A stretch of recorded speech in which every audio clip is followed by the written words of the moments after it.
Buenos días, mi nombre es David Lorena Álvarez Cavieres, profesional en sistemas de información, bibliotecología y archivística, estudiante del diplomado en mediador INAVA de la Universidad Nacional Abierta y a Distancia.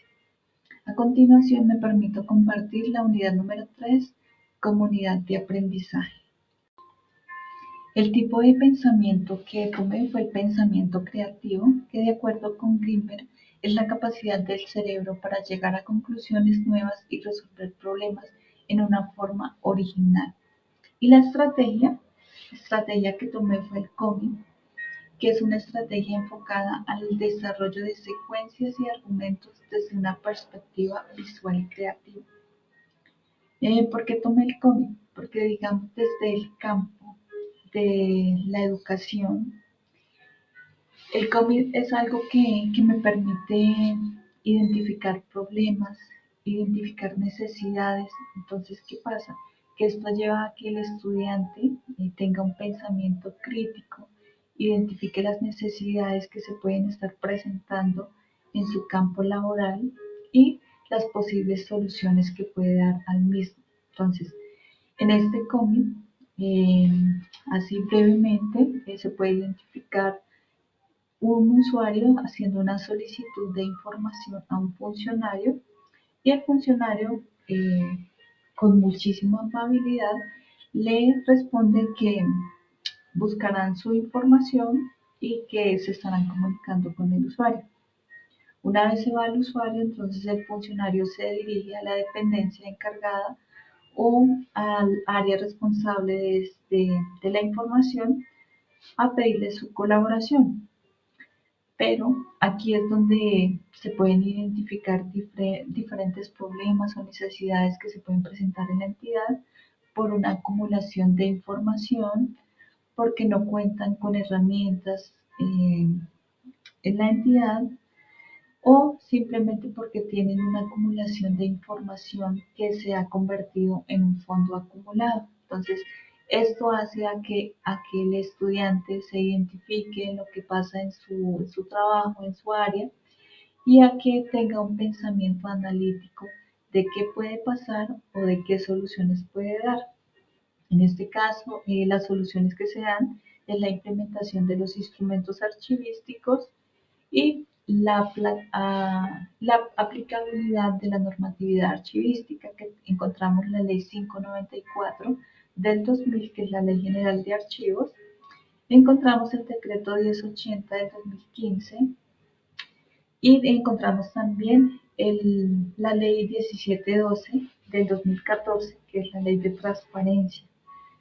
Justamente digamos que cuando hablamos de información debemos de hablar, pensar en transparencia, que debemos ser transparentes ante las demás entidades y también ante la sociedad, que todo lo que hagamos, todas nuestras actividades están reflejadas por, por ser transparentes en todo lo que hacemos. De acuerdo con el código, digamos, y de acuerdo a todo lo que les venía comentando, entonces encontramos los fondos acumulados en las entidades. En esta imagen se puede evidenciar que muchas entidades, sean públicas, privadas, de entes territoriales, podemos identificar el deterioro de la información, de que cuánta información se puede estar perdiendo porque no cuenta con las condiciones adecuadas, porque no se cuenta con las unidades de conservación adecuadas que se necesitan para conservar y preservar adecuadamente la información.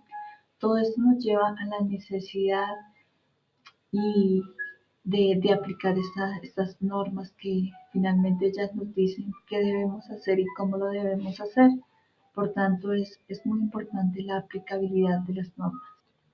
Bueno, de acuerdo con lo anterior, entonces, mediante este programa podemos identificar lo importante que es contar con instrumentos o con herramientas que nos permitan conservar adecuadamente la información.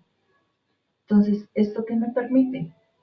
Me permite conservar de una forma adecuada la información, me permite que en el momento que necesitemos información la podamos encontrar de una forma fácil y adecuada.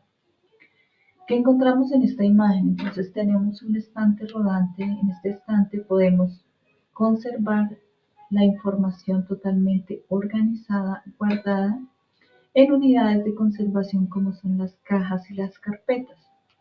A continuación,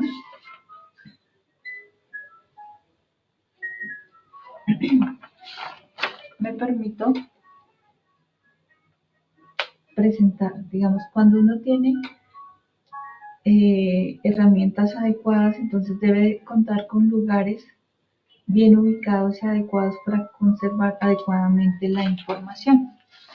¿En qué uno conserva adecuadamente la información? En carpetas. Digamos que estas carpetas me permiten conservar adecuadamente los documentos que no vayan a sufrir deterioros. Y finalmente, entonces, después de haber revisado esas imágenes, encontramos que para tener documentos totalmente organizados, debemos contar con un equipo de trabajo, con unas herramientas tecnológicas y el conjunto de todo esto me lleva a tener documentos organizados, eh, organizados en cajas, en carpetas y que van a ser de fácil acceso por la misma tecnología, por los mismos sistemas de información y justamente porque están identificados y porque podemos conocer su ubicación, el número de caja, el número de expediente y ya cuando un usuario nos va a pedir información va a ser mucho más fácil. Finalmente tenemos la bibliografía, entonces fueron las fuentes que tomé para la unidad número 3. Muchísimas gracias.